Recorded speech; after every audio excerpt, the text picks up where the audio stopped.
ये ज्योतिषियों द्वारा फैलाया हुआ एक जाल है, एक काला जाल है। पितृदोष ज्योतिष के क्षेत्र में एक बहुत बड़ा पाखंड है। ज्योतिष के किसी भी ग्रंथ में, किसी भी शास्त्र में या कहीं पर भी, कुंडली में भी ऐसा कोई विधान नहीं मिलता है, ऐसी कोई विधि नहीं मिलती है जिससे यह ज्ञात हो सके कि इस जातक के पितृदोष है। यह वीडियो ज्योतिषियों के लिए भी महत्वपूर्ण है। सभी ज्योतिषियों के लिए यह महत्वपूर्ण वीडियो होने वाला है, क्योंकि इसमें मैं श्लोक सहित प्रमाण बताऊंगा कि पितृदोष का वर्णन कहाँ है। पितृदोष ज्योतिष के क्षेत्र में एक बहुत बड़ा पाखंड है। यह ज्योतिषियों द्वारा फैलाया हुआ एक जाल है, एक काला जाल है, जिसको बोलकर ज्योतिषी, जिसको बताकर ज्योतिषी अनेक लोगों को डराते हैं, धमकाते हैं।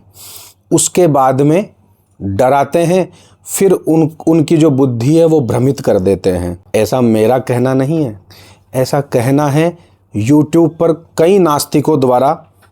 वो यह कहते हैं कि ज्योतिष के किसी भी ग्रंथ में, किसी भी शास्त्र में या कहीं पर भी, कुंडली में भी ऐसा कोई विधान नहीं मिलता है, ऐसी कोई विधि नहीं मिलती है जिससे यह ज्ञात हो सके कि इस जातक के पितृदोष है। यह वीडियो ज्योतिषियों के लिए भी महत्वपूर्ण है, क्योंकि बहुत से ज्योतिषियों को भी नहीं पता होगा, क्योंकि बहुत से ज्योतिषी YouTube से भी ज्योतिषी बनते हैं, गूगल से भी ज्योतिषी बन जाते हैं, और आजकल एक और ट्रेंड है। सभी ज्योतिषियों के लिए यह महत्वपूर्ण वीडियो होने वाला है, क्योंकि इसमें मैं श्लोक सहित प्रमाण बताऊंगा कि पितृदोष का वर्णन कहाँ है, पितृदोष कैसे लगता है।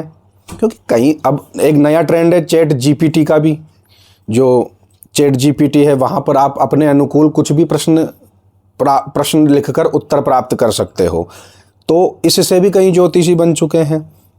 लेकिन ज्योतिषी एक गुरु परंपरा प्राप्त गुरुओं से, आचार्यों से प्राप्त करने वाली और सीखने वाली विद्या है, जिसमें एक शिष्य को और गुरु को, दोनों को ही गुरु परंपरा का अनुसरण करना पड़ता है। कई विधान हैं, कई विधियां हैं, उनका पालन करना पड़ता है। आपकी MB खर्च ना हो, GB खर्च ना हो। शीघ्र ही आपको प्रमाण सहित बताने का प्रयास करता हूं। आप पहला गृह सूत्र से हम प्रमाण बताते हैं, जो आपको स्क्रीन पर भी दिखाई देगा। गृह सूत्र से एक प्रमाण है, पितृणाम तृप्तिरस्य लोकस्य स्थिरता।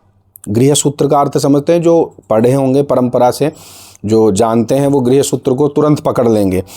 पितरों की तृप्ति से ही कुल की स्थिरता संभव है। तो पितृदोष की जो शास्त्रीय परिभाषा है वह है पितरों का स्वरूप। वेद और स्मृतियों में पितरों को भिन्न भिन्न रूपों में वर्णित किया गया है। ऋग्वेद का मंडल 10वां, सूक्त है 15वां, ऋचा 4थी में पितरों को देवतुल्य मानकर श्राद्ध तर्पण का विधान भी बतलाया गया है।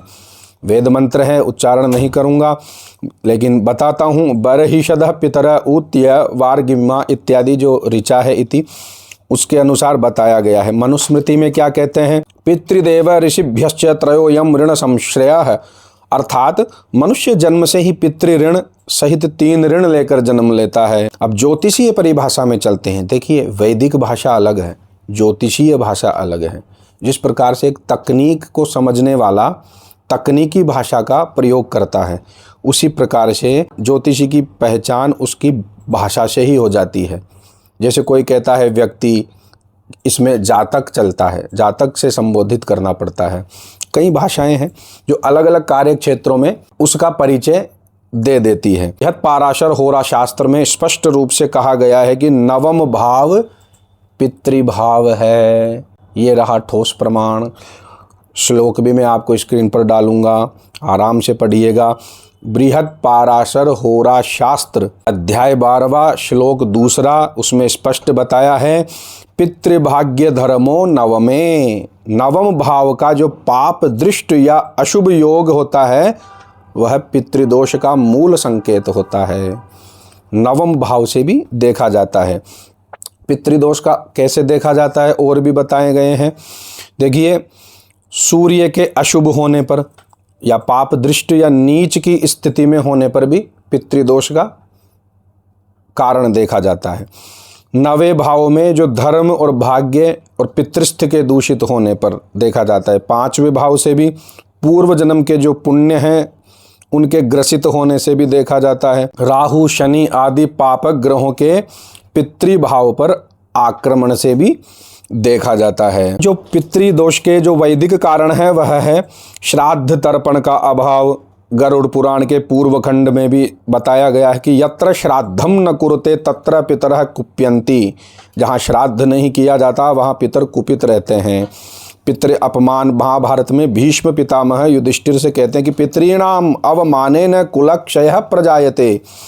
वंश धर्म का क्षय, जो मनुष्य कुलाचारों का पालन नहीं करता है वहाँ पितरों की कृपा स्थिर नहीं रहती है। पूर्व जन्म के दोष के कारण भी पितृदोष हो सकता है।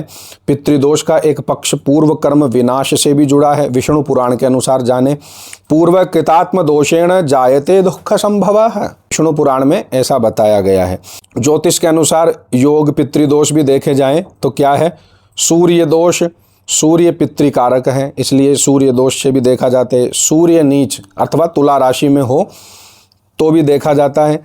राहु केतु से युक्त हो, सूर्य राहु केतु की युति से है तो भी होता है।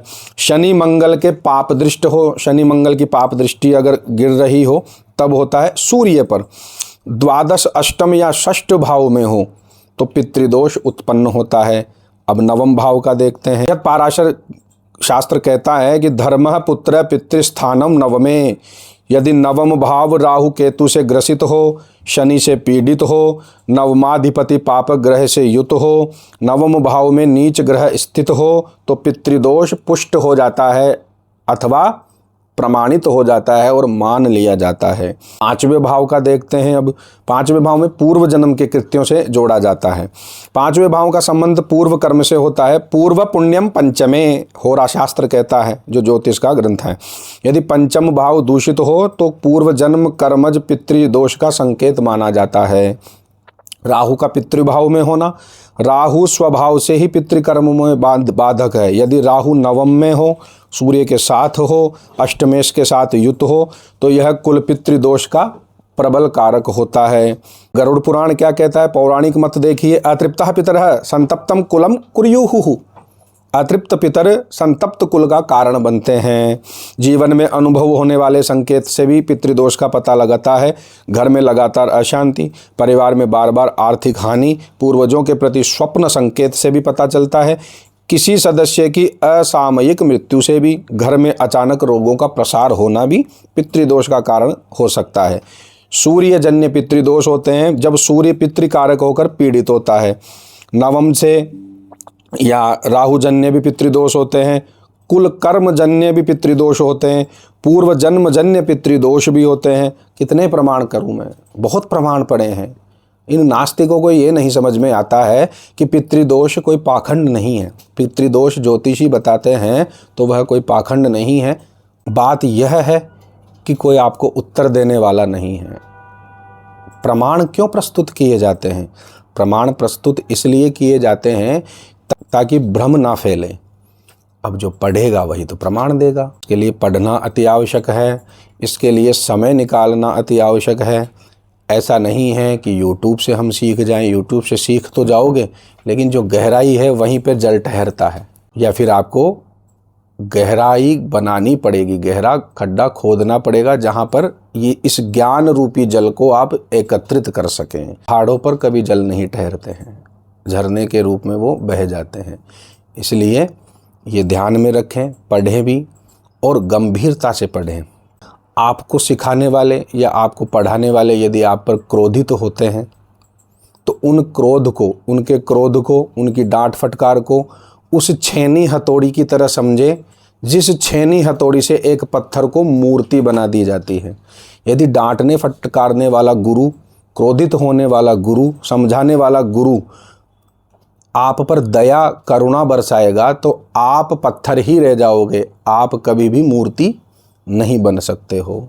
इसलिए ध्यान रखें। और भी बहुत प्रमाण हैं, यदि किसी को चाहिए तो मुझसे संपर्क भी कर सकता है, कमेंट में लिख भी सकता है। कोई संशय हो तो कमेंट करें, संदेश भी कर सकता है। यह चलचित्र इंस्टाग्राम, फेसबुक और यूट्यूब तीनों जगह डलेगा। सभी ज्योतिषियों को आप शेयर भी करें, जो जो सीख रहे हैं ज्योतिष उनको भी आप शेयर करें, सभी को बताएं कि अब निश्चिंत हो जाइए।